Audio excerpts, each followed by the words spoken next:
udah ada sayang dari awal juga, yang bantu kan keluarga gue Loli, dan itu udah setuju. Jadi Mereka gua ini bakal dapat berjuang. dua ya. Mereka ini dapat dua. Saya buka aja.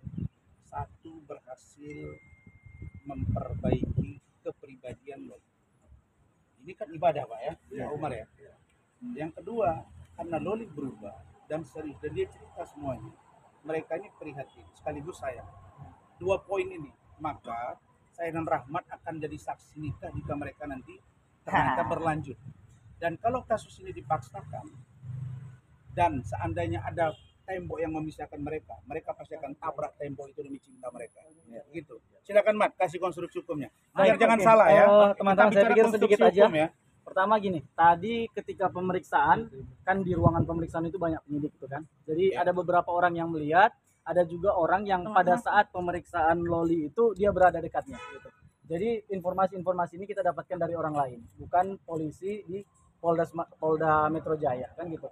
Tadi ada satu keterangan ketika kami baru datang, ada satu orang yang menyampaikan bahwa Fadel, kamu dapat salam dari Loli. Ketika diperiksa kemarin, Loli menyampaikan nanti ketika Fadel diperiksa mohon disampaikan salam. Itu memang benar ya? Iya, itu benar kan gitu. Dan Fadel tadi langsung mendengar juga gitu. Artinya kemudian tadi ada juga pernyataan yang sangat baik bahwa Loli ini adalah pribadi yang cerdas. Loli ini adalah pribadi yang sangat baik menurut teman-teman di sana. Kan gitu. Artinya Loli sebelum dia dibawa ke safe house, dengan Loli yang hari ini alhamdulillah tidak ada perubahan.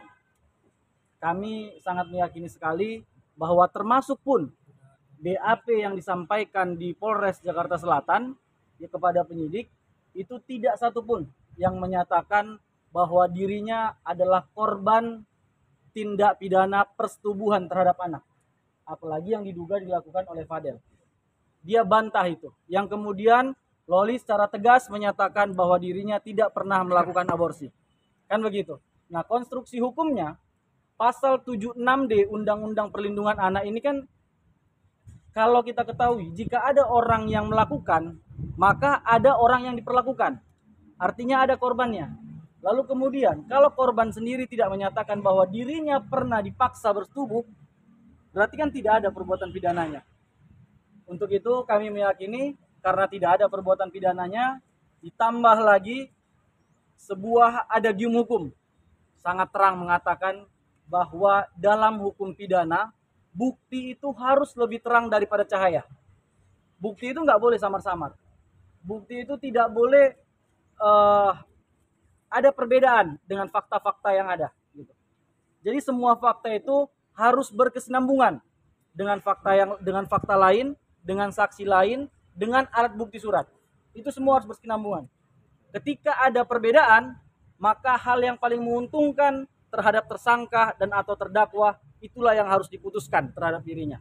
Jadi kami yakin ini tidak akan seperti yang disampaikan oleh Nikita Mirjani, kondisinya tidak akan sebegitu rumit. Kami melihat akan ada ujung daripada permasalahan antara Fadel dengan Laura Mizani ataupun Loli, yaitu kami meyakini Loli akan segera bersama dengan Fadel. Saya pikir itu Baik. aja. Fadel, Sebentar. Saya tidak mengancam. Tapi setelah mendengar semua cerita, gambaran, data, kalau ini dipaksakan, kami pasti akan ambil laporan tindakan yang lebih keras ke Mabes Polri tentang perilaku penyidik. Yang kedua, kami pastikan akan dilakukan pra peradilan. Jadi tidak ada yang bisa bermain-main di kasus ini. Nah, adapun bagaimana LM diperiksa minggu lalu, mulai dari jam 4 sore sampai malam, bagaimana cerita yang sebenarnya yang kami dapat, ya mudah-mudahan ini A1, itu sangat lucu. Itu nanti saya jelaskan. Jadi yang digambarkan oleh si ini ngomong A, itu berbeda dengan fakta yang kami tahu.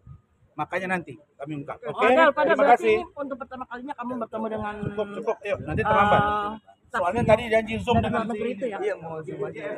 Ada ini pertama kalinya. Berbunga-bunga. Hari ini berbunga-bunga. Parah. Kena lah. Berbunga banget ini. Karena Loli, pesan sayang Loli ya? Iya. Misalnya nggak sih, tapi yang buat viral malah suaminya. Oh enggak. Karena kan dari dulu kan dilihat aja dari penontonnya tuh lihat makanya di akun lihat ada 20 juta, 30 juta, 40 juta. Masuk TikToknya dulu. Lihat masuknya TikToknya dulu. Oh, berarti udah viral tuh sejauh sebelum kenal. Iya, dari 2020 itu. Alhamdulillah. Del, tapi lu yakin bahwa apa yang diucapkan Loli kemarin, Del, apa yang diucapkan Loli kemarin dengan I love you itu membuat lu semakin yakin dengan perjalanan lu bersama dia? Yakin, alhamdulillah. Jadi masalah informasi yang saya jelaskan tadi, infonya penyidik yang kami maksudkan bukan penyidik yang memeriksa Loli, yang mengatakan bahwa beberapa poin tadi dia mengatakan kemauan dia itu dari penyidik yang lain, tapi yang mendengar cerita itu. Oke, tapi kami percayakan tentang begini. 5M itu jadi gimana? Dia kan bilang 5M. Iya. Saya mau lah. Ya, saya mau. Yakin Saya Bang. mau. Kalau dia benar mau kasih saya 5M, kemudian dia sudah jamin bahwa Fadil akan ditahan, ya tersangka dan ditahan sebelum tahun baru, saya mau nantang dia. Nah sekarang dia bilang 5M, saya mau. Sekarang tanya dia minta apa dari saya yang 5M itu? Lumayan buat Kan dia bilang sama saya, lumayan buat tahun baru kan? lumayan buat tahun baru, modal nikah juga. Oh, nikah, langsung Mau nikah. nikah juga. Kalau nikah dari situ, ntar kamu diledek lagi. Enggak apa-apa dari mana aja.